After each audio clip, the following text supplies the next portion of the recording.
Hello friends. स्वागत है आप सभी का मेरे चैनल अभी एस्ट्रोलॉजी में। आज हम जानेंगे कि यदि आपकी जन्म कुंडली के पांचों भाव में अशुभ ग्रह हों, यानी सूर्य, मंगल, शनि, राहु, केतु, तो आपके जीवन पर इसका क्या प्रभाव हो सकता है। यही टॉपिक आज का हमारे वीडियो का है।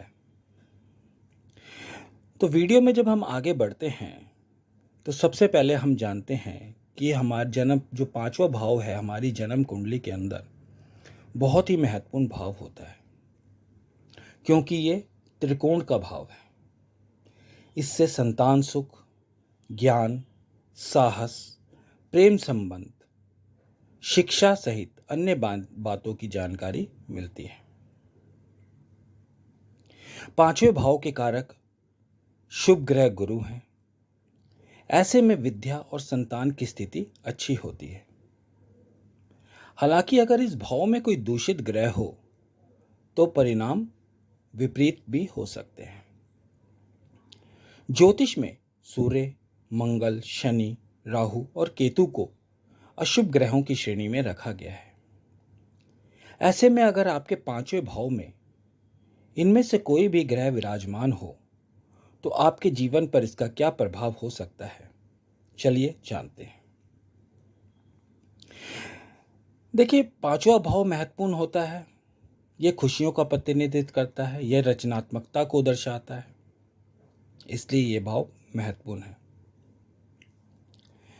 अब इस भाव के अंदर जब सबसे पहले हम देखते हैं कि आपकी जन्म कुंडली में सूर्य देव विराजमान हो जाते हैं तो सूर्य के प्रभाव से व्यक्ति काफी सकारात्मक हो सकता है। इससे उसकी रचनात्मकता बढ़ती है और व्यक्ति जोश और उत्साह से भरा होता है, यानी व्यक्ति जोशीला होता है। हर काम को करने के लिए उसमें उत्सुकता होती है। ऐसे लोगों की संतान भी काफी प्रतिभाशाली होती है। लेकिन यह स्थिति कब होती है? जब सूर्य आपका जन्म कुंडली में मजबूत हो, आपके लग्नेश का मित्र हो, बलाबल में मजबूत हो, आपकी जन्म कुंडली में कारक हो।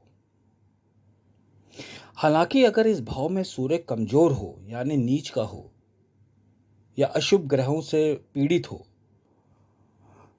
हालांकि सूर्य को कोई पीड़ित नहीं कर सकता है, लेकिन राहु और केतु इसको ग्रहण लगाते हैं, तो उन सब से अगर यह आपकी जन्म कुंडली में कमजोर अवस्था में विराजमान हो तो जितने प्रभाव इसके बताए गए हैं वो सारे विपरीत देखने को मिलते हैं। ऐसे लोग अपनी संतान के प्रति चिंतित नजर आते हैं, यानी आपका सूर्य अच्छा नहीं है, कमजोर है, तो आप अपनी संतान को लेकर आजीवन चिंतित रहेंगे। आप में हाजिर जवाबी भी देखने को मिलती है। व्यापार और स्वास्थ्य की स्थिति एक दूसरे के विपरीत हो सकती है। ऐसे में आपको दोनों बातों पर ध्यान देने की जरूरत है, यानी आपको अपने स्वास्थ्य पर भी ध्यान देना पड़ेगा और आप जो भी व्यापार कर रहे हैं उसमें एकदम चौकन्ना रहना पड़ेगा, नहीं तो आपको काफी नुकसान उठाना पड़ सकता है। अब बात करते हैं, यदि आपकी जन्म कुंडली के पंचम भाव में मंगल देव विराजमान हैं तो यहां मंगल देव आपको सचेत करते हैं कि आपको गलत संगति से दूर रहना है। मंगल के प्रभाव से व्यक्ति का खेल के क्षेत्र में झुकाव देखने को मिलता है, यानी मंगल आपका यहाँ बली है, अच्छी अवस्था में बैठा हुआ है, तो आपकी रुचि किसी ना किसी स्पोर्ट्स में देखने को मिलेगी। इसके प्रभाव से उसमें अच्छी उपलब्धि भी मिल सकती है, यानी आप काफ़ी आगे तक जा सकते हैं। पांचवें भाव में मंगल के कारण व्यक्ति में चंचलता देखने को मिलती है। वो बुद्धिमान भी होता है, लेकिन साथ में उसके स्वभाव में उग्रता भी देखने को मिलती है। बात बात में गुस्सा होना, लड़ाई झगड़े करने वाला होता है।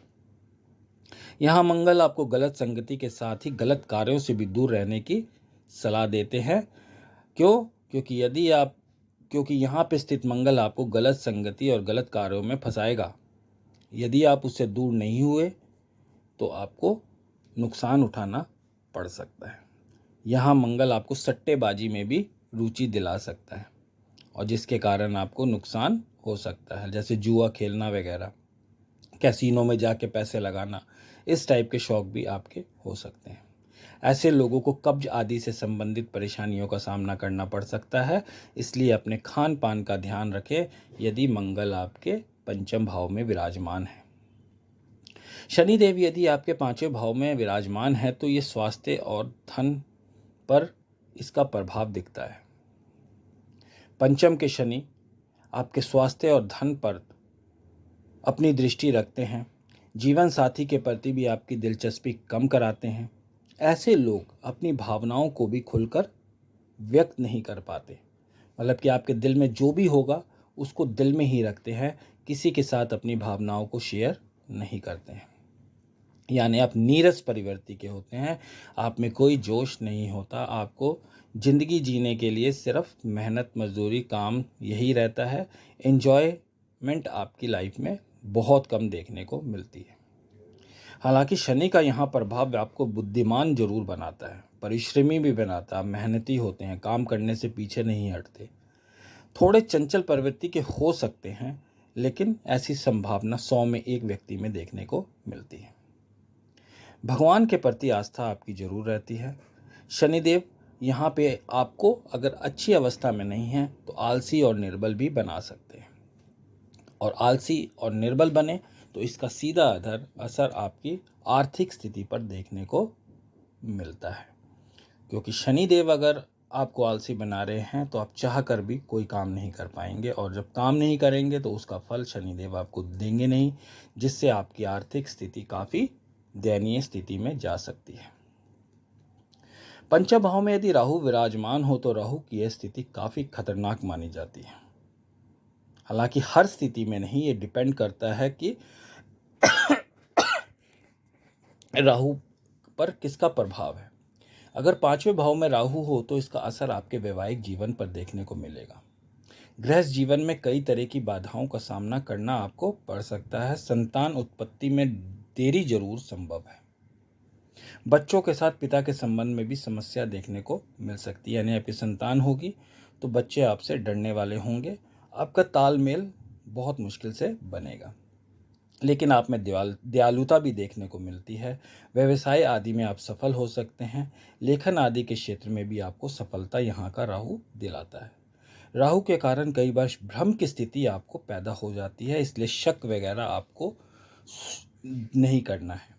काफ़ी खर्च करने तक की नौबत आ जाती है, इसका असर आपकी आर्थिक स्थिति पर भी देखने को मिलता है। यानी पंचम भाव का राहु आपको खर्च काफ़ी कराता है, इनकम से ज़्यादा। ऐसे लोगों को काफ़ी प्रयास के बाद ही धन की प्राप्ति होती है, ऐसा देखा गया है। अब बात करें केतु के प्रभाव की। केतु के पंचम भाव में होने का व्यक्ति के जीवन पर प्रतिकूल प्रभाव देखने को मिल सकता है। इस स्थिति में आर्थिक नुकसान का सामना करना पड़ सकता है, स्वास्थ्य पर भी इसका प्रभाव दिखाई देता है। ऐसे व्यक्ति दार्शनिक प्रवृत्ति के हो सकते हैं। भावनात्मक संतुष्टि आप में कम देखने को मिलती है। केतु के प्रभाव से आपको पशुधन की प्राप्ति होती है, यानी आपके घर में अगर पंचम भाव में केतु होगा तो आपके घर के अंदर कोई ना कोई पशु अवश्य होगा। आप लोगों को घूमना फिरना ज़्यादा पसंद होता है। कई बार धैर्य की कमी भी आप लोगों को देखने को मिलती है केतु के प्रभाव से। संतान उत्पत्ति में देरी अवश्य होती है, लेकिन संतान होती अवश्य है जब केतु पंचम भाव में होता है, तो इसलिए आपको संतान पक्ष से डरने की जरूरत नहीं होती है। संतान आपकी तेजस्वी बनती है, लेकिन बुढ़ापे में आपका सहयोग नहीं करती है, तो ये आज की डेट में आम बात है, इससे घबराने की जरूरत नहीं है। पिछली जनरेशन भी अपने बच्चे अपने माँ बाप को नहीं पूछते थे, तो आगे आने वाली जनरेशन से उम्मीद रखना बेकार है। बाकी मैंने आप लोगों को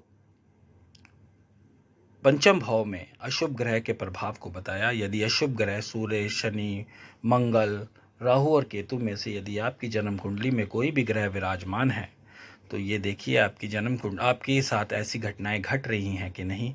यदि जो भी ग्रह है तो उस ग्रह से संबंधित मंत्र उच्चारण करना और मंदिर में जाके शिव जी की आराधना करना आपके लिए काफ़ी फलदायक साबित हो सकता है। क्योंकि अगर कोई भी अशुभ ग्रह आपको परेशान कर रहा है तो सिर्फ एक ही एक उसका उपाय है, श्री शिव जी के चरणों में जाना, रोज मंदिर में दर्शन करना और पीपल के पेड़ पर जल चढ़ाना। इससे आपको काफ़ी लाभ मिलेगा। बाकी अशुभ ग्रह पंचम भाव में है तो ऐसा नहीं है कि वो आपको खराबी फल दे रहे हैं। उनकी स्थिति आपकी जन्म कुंडली में कैसी है इस बात पे भी डिपेंड किया जाता है और उसके अनुसार आपको अच्छे फल भी देखने को मिलते हैं। तो आज के लिए इतना ही। आशा करता हूँ आज का टॉपिक आप लोगों को पसंद आया होगा। मिलते हैं अगले वीडियो में दूसरे टॉपिक के साथ। धन्यवाद।